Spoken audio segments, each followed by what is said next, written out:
Against all the kingdoms dry.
With the light, my heart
This is Fenriz. This is Under a Funeral Moon. Notice the ice cold sound, right? Intentional.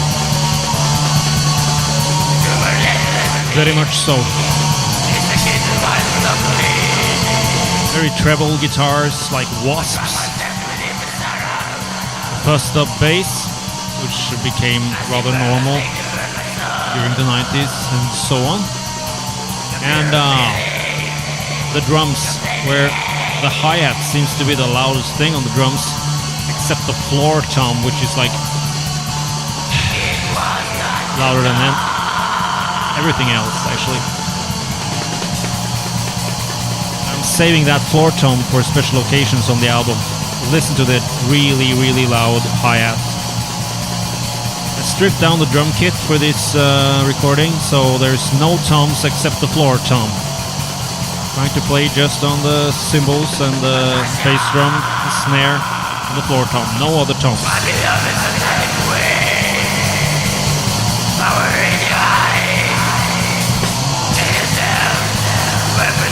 After Blazing Northern Sky, that was recorded in the summer of 91 in this creative studio in our home place, Kolbotn, where also Death Crush by Mayhem was recorded in 86, 87, and then the Mortem demo was recorded probably in late 89 or early 90. Okay, this was our second chance in that studio. We loved it the first time, but we didn't get to have the same engineer dude in the studio, Erik Aunskog. This time we had 𝗙𝗲𝗏𝗏𝗏. He was later headhunted to do the sound for the Winter Olympics of Lillehammer 94. But this guy was fucking cool, man, because this album sounds really, really strange and really ice cold. And usually engineers in the studio you want to say to them, I want really a lot of bass here, and you wanted to turn the knob to like 9. The engineers, they always have like their own sound in their head and want to abide by that, so they just say, yeah, you can have a little more bass, and then go like, and there's a little more bass. But this guy, even though he was in high regard, he just went all out. And if we asked for more bass or something, which seems like a strange thing because there's almost no bass on this album, but he was really liberal, to say the least. When we had a wish, he would just double that wish. Excellent.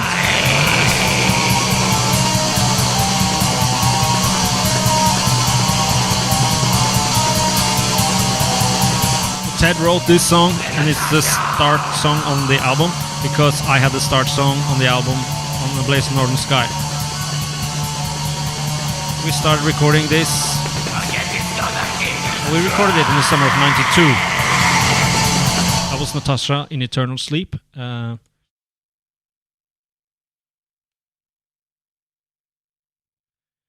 Here comes Summer of the Diabolical Holocaust. We have like 8 seconds between each song. There was another little trick that I had in my mind to make people pay attention between songs. We did like the opposite of Rain in Blood with Slayer, that had like really small gaps between songs. I wanted like 8 seconds.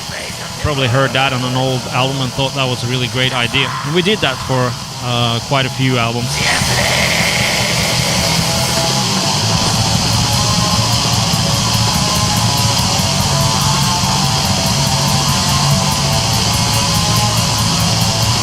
I wrote this in October 92.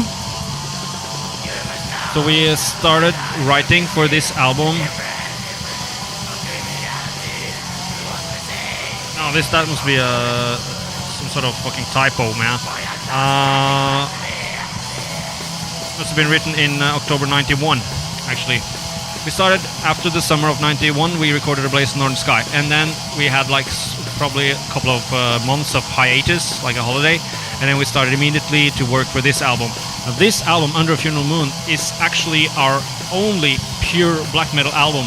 People are always going on about A Blazing Northern Sky, and I never really understood why, because this is the album. This has the ice cold sound. This has only like 80s vibe black metal, But since it came out in 93 and was recorded in 92, people deem it as like the 90s sound. But basically, we were one of the first retro bands, always just wanting to pull the 80s into the 90s. As we knew, in 91, 92, this period of time, no one, or just a few people around the globe, was really paying attention and worshipping likes of Bathory and Celtic Frost. Yeah, this is obviously Mayhem inspired. We were given copies of Live in Leipzig. It wasn't out yet, obviously, on vinyl, but we were given like tape copies so we could listen to what Mayhem had evolved into being since the release of Death Crush, and we were, of course, really inspired by that. This really reminds me of stuff from Live in Leipzig.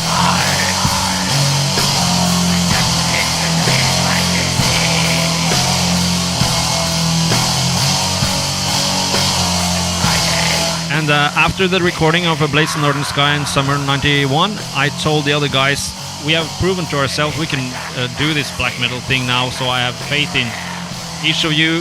Cephiris, you go do your songs. Nocturnal Culto, you do your songs, and I make my songs. Now we won't write together anymore, we'll just write like separately. And that's what ended up on this album. So all of the songs are written by one of us, like none of the songs are written together.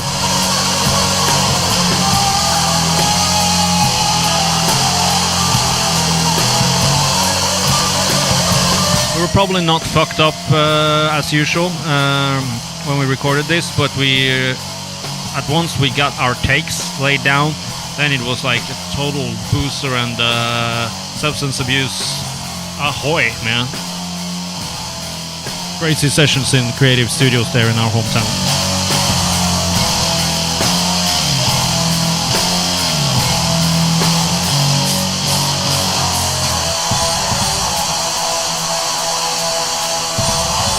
Typical like black thrash.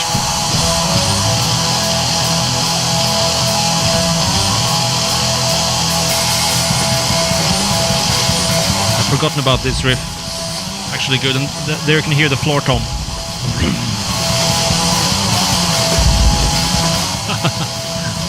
That's really extreme soundscape.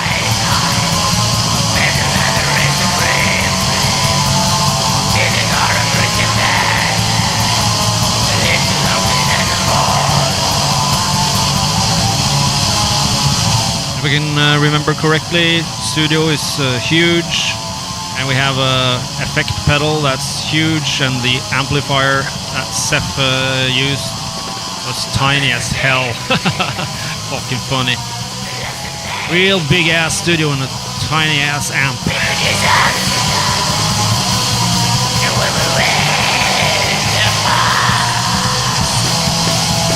And again, Ted, Nocturnal Culto, whatever you want to call him, really changed vocals from Blaze Northern Sky session to this.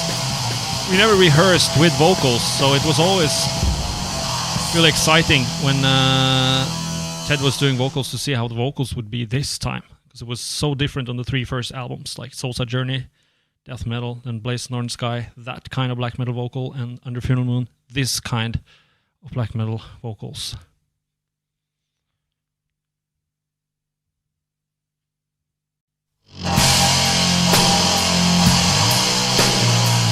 Nocturnal Culto wrote this one, The Dance of Eternal Shadows.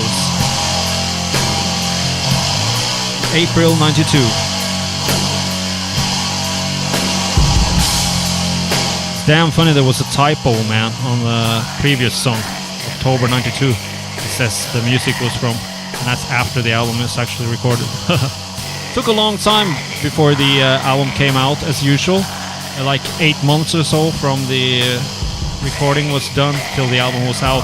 That was always annoying, and still is annoying for us. Like the albums were always like recorded in 90, 91, 92, but what it says like they came out in 91, 92 and 93. This is so not 93 for us, because right after this was recorded we went separate ways. Cephiris and Nocturnal Culto moved the hell away from Oslo, and we were no longer a rehearsing band at all.